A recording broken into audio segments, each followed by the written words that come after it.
कल्याणम आरोग्यम धन संपदा शत्रुबुद्धि विनाशाय दीप ज्योति नमस्तुते.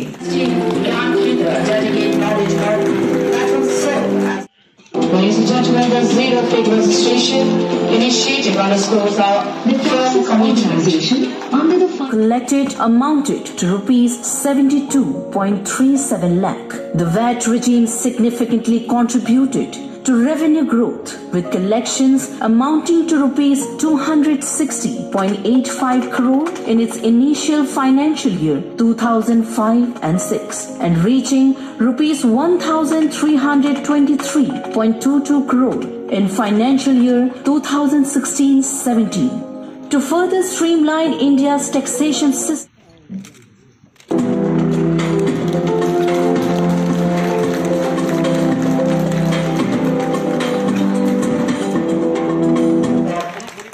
लक्ष्मी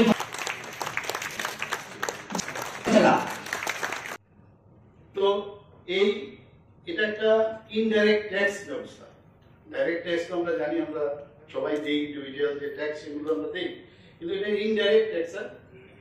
এবং এই ট্যাক্স একটা ফেডারেল কাউন্সিলের, যেটা আমাদের সেন্ট্রাল থেকে, ফেডারেল মতলব আমাদের মানে যতগুলো রাজ্য আছে এবং সেন্ট্রালের পরামর্শ মতে সেই বারবার যে ডিসিশনগুলো হয় সেগুলো আমাদের এর উপর ভিত্তি করে কিন্তু আমরা সেই জিএসটি বিভিন্ন সময় চেঞ্জ হয় বা যদি পরিবর্তন হয় সেগুলো আমরা আরোপ করি। এবং এতে করে এই পরোক্ষ কর একটা আমব্রেলার নিচে কিন্তু চলে এসেছে।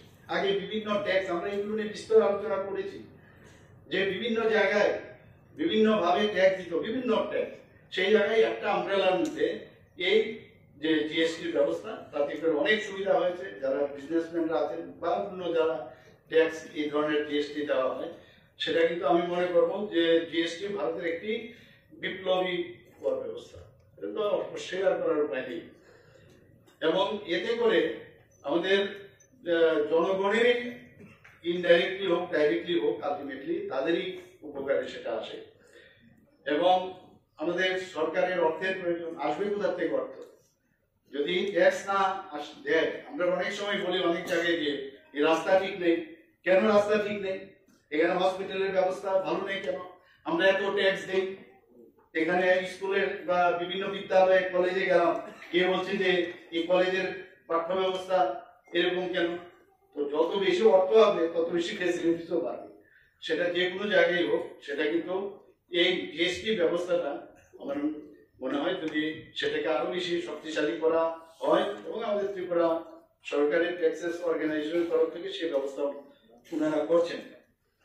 আমাদের যে এই কর আদায় করা হয় কিন্তু মানে ভোগের কেন্দ্র থেকে, আগে ছিল উল্টো।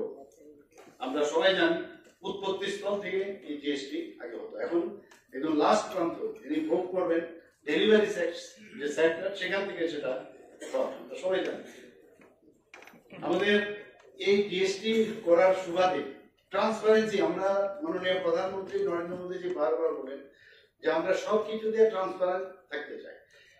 এই 11 বছরে আমাদের মাননীয় প্রধানমন্ত্রীজি যে কেন্দ্রীয় সরকার যেভাবে ট্রান্সপারেন্সির মাধ্যমে সরকার চালিয়ে গেছেন এবং আমরাও ত্রিপুরা সরকার আমরাও চেষ্টা করেছি ট্রান্সপারেন্সির মাধ্যমে আমাদের এই সরকারকে চালানোর জন্য।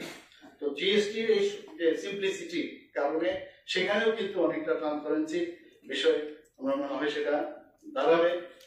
এবং আমরা জানি যে আগে কি হতো, বাইরের থেকে যখন গাড়ি আসতো, বিভিন্ন যদি আগরতলায় গাড়ি আসে আজকে জম্মু এন্ড কাশ্মীর থেকে, আজকে যদি উত্তরপ্রদেশ থেকে আসে, বিভিন্ন জায়গার মধ্যে তাকে কর দিতে হতো বিভিন্ন ভাবে, বিভিন্ন জায়গায় বিভিন্ন রকম কর। সেই জায়গায় এখন কিন্তু একটাই কর, যে একদম যে কর মানে সমস্ত দেশের যা কর হবে সেই করটাই একদম মাঝখানে আর কাউকে দিতে হবে। আমি বলবো এটা একটা বিরাট বিষয়। এই ধরনের একটা ব্যবস্থা আমাদের এখানে মাননীয় প্রধানমন্ত্রী যে কারণে সেটা সম্ভব হয়েছে। প্রথম আমরা জানি যখন এটা শুরু হয় একটু সমস্যা হয়েছিল, কিন্তু পরবর্তী সময় অনেকের এটা নতুন কিছু একটা কিছু করতে গেলে ওই লেগে যায় কি হবে, এই করের কি খরচ। আমি নিজেও ব্যবসায়ী সম্প্রদায় থেকে আমি আসি, আমি জানি, যদিও আমি ডাইরেক্টলি কোনোদিন ব্যবসার সাথে যুক্ত হইনি, কিন্তু আমি দেখেছি ওনাদের সাথে আমার ভালোভাবে পরিচয়। মনে হচ্ছে আর এই জিএসটি হল আগের ব্যবস্থাই ভালো ছিল, কিন্তু পরবর্তী সময় এখন অ্যাক্লিমেটাইজ হয়ে গেছে, সবাই বুঝতে পেরেছে যে এই ধরনের জিএসটির কারণে আমাদের অনেক সুবিধা হয়েছে। 2000 মাননীয় আমাদের অর্থমন্ত্রী মহোদয় বলেছেন যে 2017-18 থেকে এখনের যে জিএসটি সংগ্রহ 2023-24-এ প্রায় 510 কোটি 70 লক্ষ টাকা এখন আমাদের সংগৃহীত হয়েছে। এটা বিরাট বিষয়।